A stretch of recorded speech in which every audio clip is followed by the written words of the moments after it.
can join in for this last part of the conversation. But before we carry on with that, now over the last 1 year, SME players have been the face of the economic impact of COVID-19. So we went out to speak to some of them on their journey and their budget aspirations. Take a look.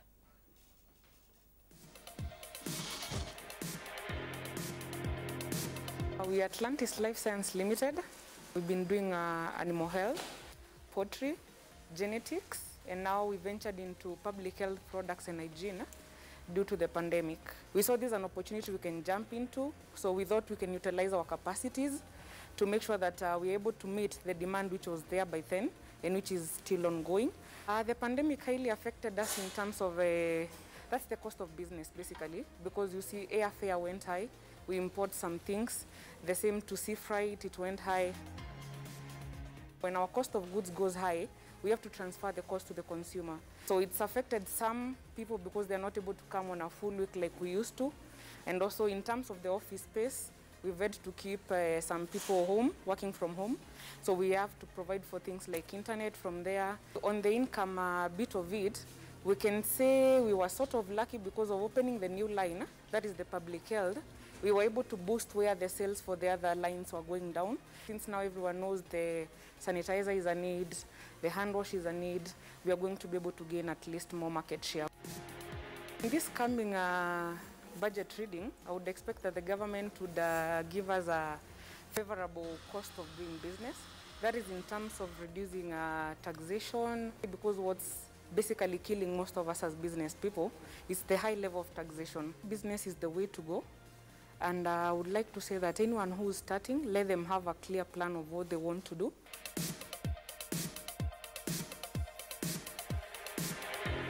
My name is Pauline Kinja of Pau Delicacies and Caterers, Belez Blends. Before COVID, I was a caterer, but now after COVID, we started the Palde Farm Fresh, and catering was a bit slow for some time.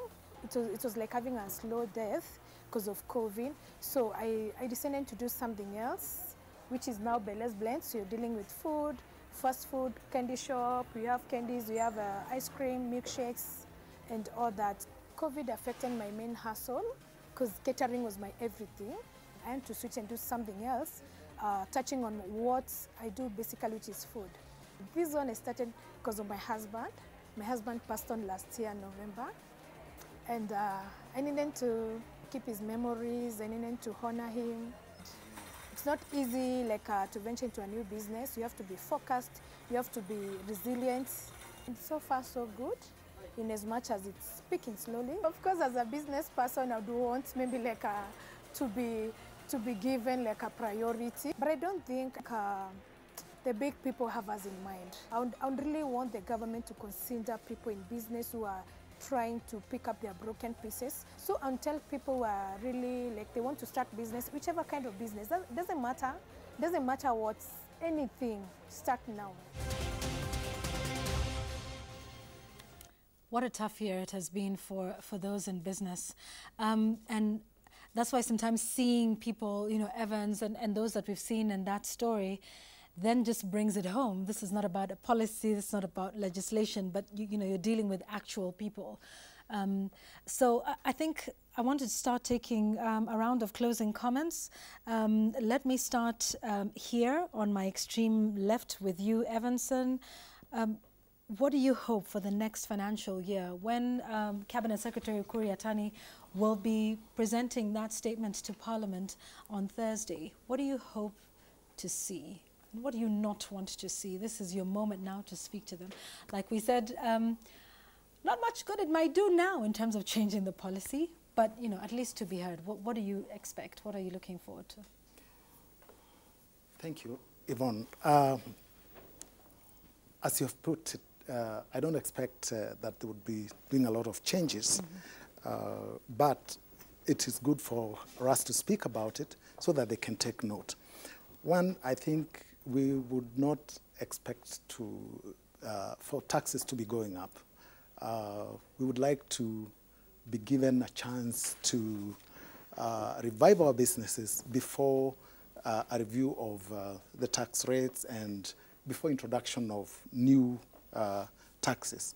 We would like to see the government come up with a level playing field where, for instance, like for us in schools, we use school buses.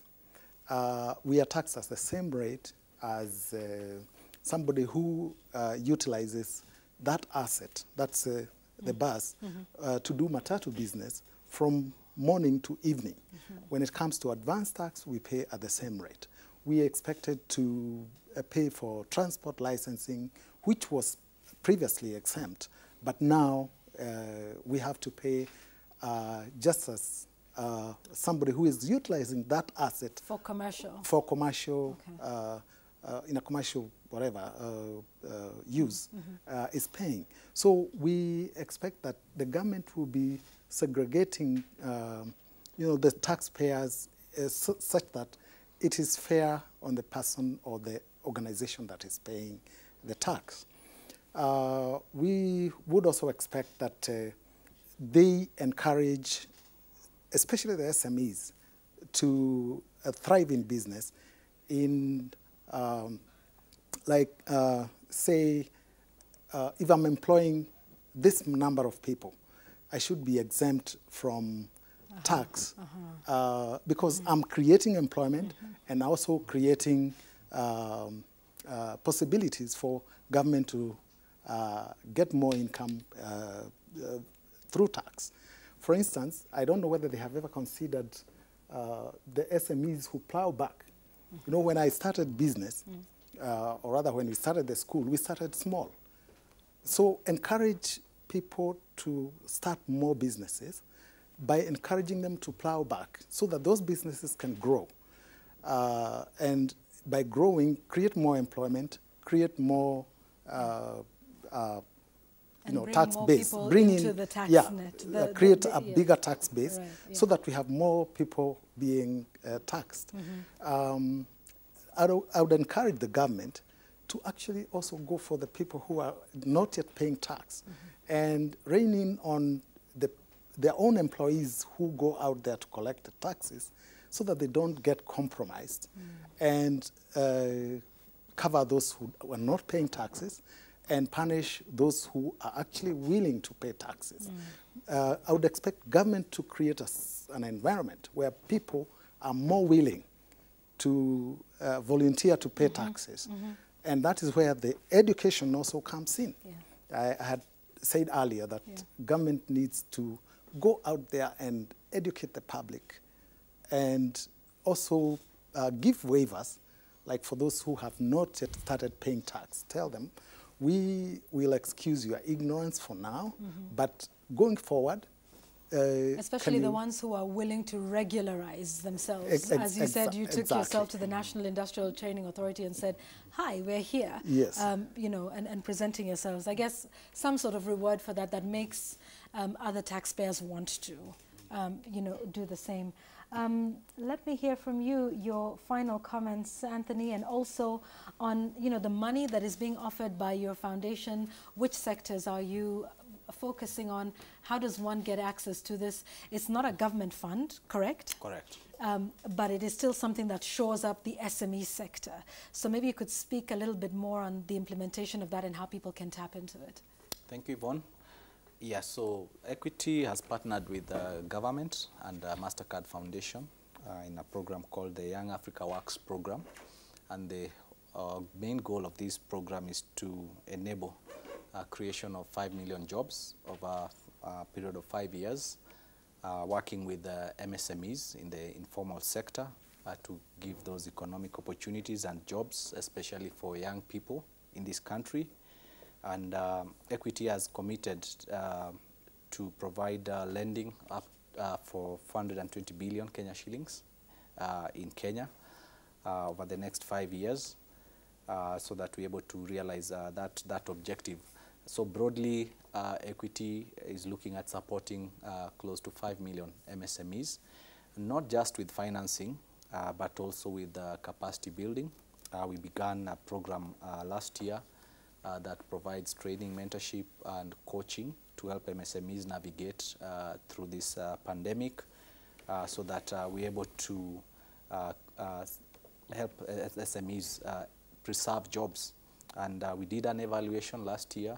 We are having supported about 100,000 of these MSMEs.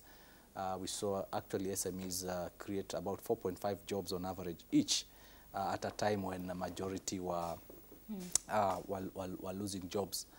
So we need to work with government continuously, and we look forward to government creating also an enabling environment for private sectors to really invest more in MSMEs, because that is where we are going to see fastest recovery and even sustainable recovery in the long term.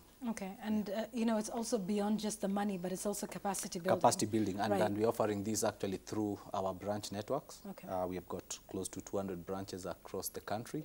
So an SME just needs to walk into any branch and demand this free of charge training. We're not charging anything to the SMEs. Okay. So they come, get the knowledge on how to access the financing. Yeah. Over a period of about 13 weeks or 13 hours, depending on the right. on the flexibility of them. Just a quick one. Which sectors are you focusing on? In terms of sectors, we are sector agnostic. We are looking at all sectors, but we believe the biggest wins we are going to have is in food and agriculture. Health sector is also a huge potential. We're looking at the traditional commerce or trade sector. We're looking at service sectors. These are the ones that have low barriers of entry, but also because of how they've been operated and them being informal, they lack adequate collateral. They've got insufficient cash flows, as Sandeep has indicated. And also, in most instances, they've got limited credit history. We are willing to listen to these SMEs and work with them so that they can be able to also create wealth and opportunities for others, as I've indicated. Yeah. Right, for themselves and for others. Yeah. Sandeep, you get to have the final word here this afternoon. We had mentioned earlier the dilemma the government finds itself in terms of raising revenue from people who have reduced income, reduced livelihoods, or completely lost their jobs, and that is where the government is depending on, which is why you know, there's quite a bit of heavy borrowing that's been indicated over the next financial year. What, in your view, needs to happen? Because everybody here is saying creating an enabling environment for SMEs. What do you see indications of that in this budget, and what would that look like ideally? So thanks for that, Yvonne. I think probably to begin with, I'll say from a business man or business person perspective, the focus of a business person is on increasing revenue of a company. Yeah. But increasingly, compliance, tax is becoming an integral part of you know, the success of a business. There's no point in making 300 million and then you get a demand from Revenue Authority immediately, you know, the next day demanding 500 million. All your income earned has gone. So compliance is becoming a very important part. I heard what Anthony has said in terms of capacity building. I think that is what's important that we do even as a nation. For our people. A lot of businesses are focused. They know how to make money. You know, we evolve. The pandemic came and we saw certain business people have changed what they are doing from their core to something else. So we have evolved from that perspective. The acumen is very good, but what about from a compliance perspective? Evans mentioned, you know, capacity building from a Revenue Authority perspective. So I can tell you, Evans, KRA has really changed over the last 2 years. There's a lot in terms of public knowledge that they do part with. If you follow them on Facebook or LinkedIn, they even have started analyzing the finance bills and sharing their you know, intel on the same.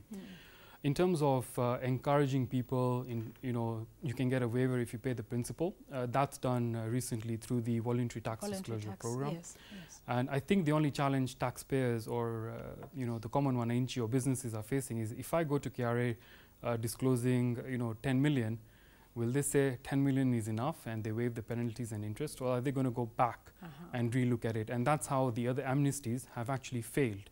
We had the last one I recall is the one on foreign direct investment. Bring in your money and we shall not investigate. You get a certificate almost instantly. You tell us you have banked the money in Kenya. And if you recall, that's how we stabilized our forex back then. So I think all these things have to work in tandem, educating the people, understanding the economy that we are in. We are not a first world economy. Some of the proposals that you see in the finance bill are based on that international best practice. A good one is this interest restriction proposal that seeks to replace what we used to call, or what we call currently, the thin capitalization rules. Thin cap essentially means it's targeted at foreign companies. When they borrow, a certain aspect of their interest is restricted, which means they get taxed on it. Ideally, interest is, you take it as an expense from an operating perspective. Yes, the interest on a loan. Exactly, but now we are saying a certain portion of that interest should not be allowable, which means you pay tax on it.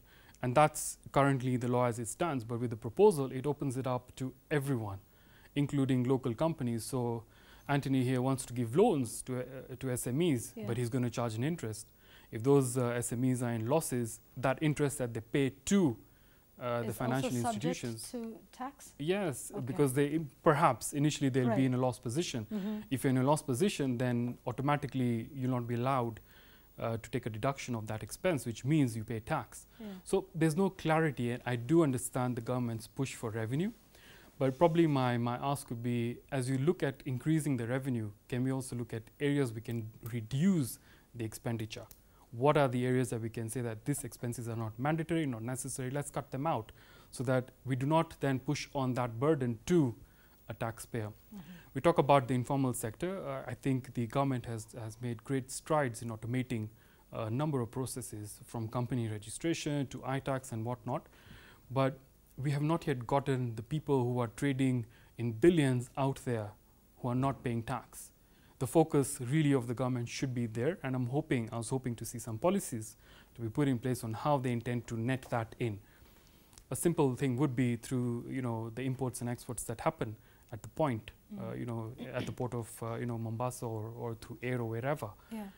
So I think there's a lot to be done to bring us where we need to do. The interest restriction is global best practice, but would it work for an economy like Kenya? A lot of businesses I have personally seen have closed down because of the pandemic. So tax is a critical factor. Whether it's going to go down, Evans, I highly doubt that. But there are ways of improving on efficiencies of collection, and I think Revenue Authority have done a lot in terms of educating people. A lot of people do not know that they do share their insights on social media, and they do organize a lot of these conferences or workshops in case you're in you're in for new specific business. sectors, like even what they did with DST. I think they they spoke to a few groups. So for many people who say, okay, so reduce the taxes or give us the tax relief measures that happened last year, particularly if you recall a little earlier, was it this year, when we had the restriction on movement within the one zone, the 5 counties. And many said, well, the difference between that and last year was that last year there were the tax relief measures which made it easier on those who were doing business, but then that this year there was no such relief measure for persons doing business. What's the way to go? Do we reduce taxes? Do we increase them? Do we keep them as they are? There's that really big dilemma for government, I suppose, and for those on the other end. I mean, I think for most of us would happily say, please reduce the taxes. But, it isn't that simple, is it? Yeah, it's not that simple. I think the government, has to look at their entire, economic development, and to see what they need in terms of enablers, contributors, and tax is obviously a critical, contributor or and above the debt financing that the government has, and you mentioned IMF as well. But essentially, I think what we can do is, if we do leverage on automation and simplicity of the tax system, if I do have a refund, give me my money back, let me then reinvest it in my business, as opposed to subjecting me to a very rigorous audit. We talked about taxpayer education. I think the Revenue Authority is doing that very well. And if you do follow the other accounting firms, such as KPMG and the rest, they do give you snippets of, the changes that are happening in the tax and legal framework. So you also have a personal responsibility of keeping up to date with what's happening. But in terms of reduction of taxes, it's not always the answer. But in most cases, it's what we call a mindset. If I feel that I'm going to be saving 5% of tax somewhere, it's what you think you're going to save. might not have a long-term impact, but nonetheless, it does add a bit of value to the business almost immediately. So it might not be a reduction in taxes in totality. It might be what I think Evans talked about, a more, coordinated approach, by Revenue Authority, amicable, resolution of heavy matters, weighty matters, Right. rather than putting the taxpayer under a lot of Pressure. and I've seen that they are trying to do that as well. Let's see how we can close this audit, properly. Okay. Mixed bag, you would say? I would say that, yes. Okay. All right. Okay. Good one. I think that would be a good place to leave it. I want to thank each and every one of you for coming on the show today, for speaking about your personal experience, with tender care schools, for letting us know about a fund that is available for those in the MSME sector, and for helping us understand just what we will be hearing on Thursday with respect to the budget for the financial year 2021-2022, which I might add will be President Uhuru Kenyatta's final budget to implement. Remember the one next year? I think he will be out, soon after. A few weeks, if not, it won't be more than a month after that one is read. So this is really that final push for him in what can only be termed as an extraordinary year, an extraordinary time. Who amongst us has lived through the time we have since last year, March, when the first case of COVID-19 was announced in the country? So here's what it is from the show today. Put SMEs first, put a human face to it, involve them right from the start. Perhaps the government should think about reducing their expenditures and making the tax regime simple, easy to understand, including in terms of resolution of issues with them, and of course increased taxpayer education over and above what they have been doing so far. So that's our show today. Thanks for watching. Remember, here on Citizen Television, we continue with our focus on that budget. You're going to see stories tonight and in the subsequent nights up until Thursday, when I will be with you on Tonight with Yvonne Okwara, and we will be breaking it down for you in a way only we can here on Citizen Television. So do stay with us throughout the week for that and much more. Thank you for watching Business Now. We'll see you again next time. Bye-bye.